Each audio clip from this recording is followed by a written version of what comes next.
Are you scared because of the level of urban development that is ongoing within the state?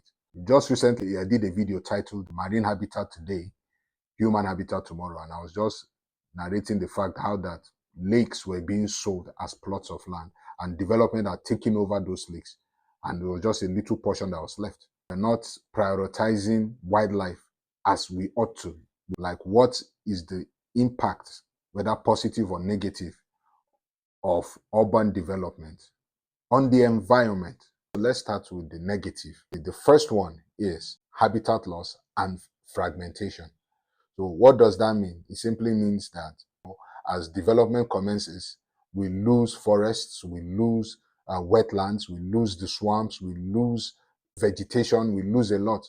And even the animals or the organisms, flora and the fauna that live within that ecosystem, they are displaced. What is the impact of that?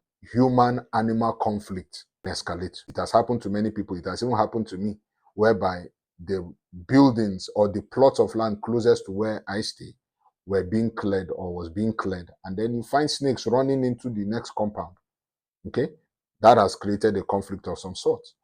The more we have development, the more habitats are being displaced. Another impact of this displacement of habitation is the loss of biodiversity. Certain specialist species or some type of organisms or animals or even plant life, as it were, cannot do well living elsewhere when they are displaced, and they cannot adapt to a different terrain other than that particular place. But when development comes, we lose that. You've heard of animals being extinct. You heard of a certain kind of wildlife being extinct. These are part of the reasons beyond poaching. Another negative impact is pollution. So we have air pollution with the emission of carbon dioxide from vehicles and all those industrial materials at work on site. We have air pollution. Then we also have noise pollution. The noise, the sounds, drilling sound, caterpillar sound, it could be disturbing at times. So that is another issue. We have pollution. And of course, waste pollution, where you have people disposing of certain items. Could be excess paint, expired products, just disposing things in the places where they ought not to dispose them of. Concrete being poured into waterways. Now, the impact of this is the fact that, yes, it begins to affect the environment. Is when you have the right of way of drainage being blocked due to construction development. What do you think will happen? Flooding begins to happen.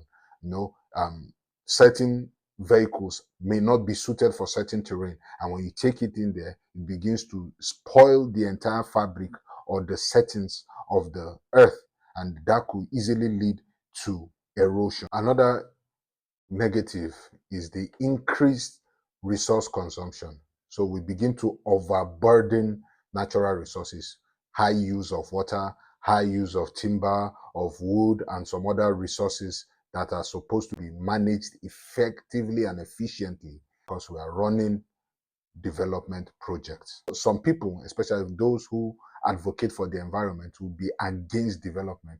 For me, I'm so much in love with tourism. So I encourage that certain lakes, certain sceneries, it's not just like, even forestry should be preserved, okay? All right. After all, there is that synergy between human life and even plant life. We discharge carbon dioxide, they emit oxygen, and there's that chemistry going on there. So instead of cutting everything down and turning everything to an estate, why not preserve some of those things? But nonetheless, let's look at the positives and the good or the advantages of urban development. Concentration of population and services. So you have easier access to hospitals, to education, and to basically everything that you need within the urban space, simply because there is that density. Everything is compact, they are together. It makes for proper usage of space. Another impact is the economy of scale. So it makes it easier for planning of transportation, for planning for security, for planning for waste management, and so on and so forth, because even the service providers don't have to be going too far because everything is within a cluster, within a particular space. Another one is innovation and technological advancement. Cities are the hub for technological research. So because you're in the city, you find out that people begin to look for solutions to problems faced within the city. Renewable energy, waste disposal, recycling, and so on and so forth. It's a problem specific to the city. Those in the rural areas are fine. It's those in the cities that promote things like greener technologies. Because if everybody was rural, nobody would be worried about greener technology. So that is also a positive. How can we handle the negative impact? The first thing is sustainable urban planning and design. Okay, Lagos State is working on its development plan for 2052. So Lagos is actually planning in that light anyway. And the things we are seeing now are just a shadow of things to come, right? It's only going to get better because this is more like the groundwork for what will happen in the future. Another thing is to integrate green spaces into the urban system or urban setting, like the lake that you saw, ponds, rivers, streams, parks. Inculcate greenery into the urban space. Number three, the implementation, execution, and enforcement of zoning laws. Now, we have zoning laws already, but some of these zoning laws are either not adhered to or somehow are being changed or transformed into other things. So a place that is supposed to be for wildlife is now being used as a residential development. I don't know how it works. I don't know how that works. You get. So we need to enforce our zoning laws properly. Let what is designated for industrial be industrial.